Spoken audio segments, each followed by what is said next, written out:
ಮಂಗಳೂರಿನ ಪದವು ಗ್ರಾಮದ ಜೋಡುಕಟ್ಟೆ ಬಾರೋಳಿ ಸಮೀಪ ಅಕ್ರಮವಾಗಿ ಆನೆದಂತಗಳನ್ನು ಮಾರಾಟಕ್ಕೆ ಯತ್ನಿಸುತ್ತಿದ್ದ 3 ಆರೋಪಿಗಳನ್ನು ಪೊಲೀಸರು ಬಂಧಿಸಿದ್ದಾರೆ.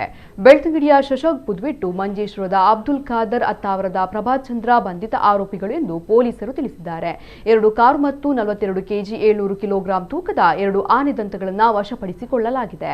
ಈ ಕಾರ್ಯಾಚರಣೆಯಲ್ಲಿ ಬೆಂಗಳೂರು ಮತ್ತು ಮಡಿಕೇರಿ ಸಿಐಡಿ ಅರಣ್ಯ ಘಟಕದ ಪೊಲೀಸ್ ಅಧೀಕ್ಷಕ ಪವನ್ ನೆಜ್ಜೂರು ಐಪಿಎಸ್ ಅವರ ಮಾರ್ಗದರ್ಶನದಲ್ಲಿ ಮಂಗಳೂರು ಸಿಐಡಿ ಪೊಲೀಸ್ ಅರಣ್ಯ ಸಂಚಾರಿ ದಳದ ಪೊಲೀಸ್ ಉಪನಿರೀಕ್ಷಕ ದಿಲೀಪ್ ಜಿಆರ್ ಹಾಗೂ ಸಿಬ್ಬಂದಿಗಳಾದ Jayarama K T, Balakrishna K M, Taranatha S ಮತ್ತು ಅಬ್ದುಲ್ ರವೂಫ್ ಭಾಗವಹಿಸಿದ್ದರು.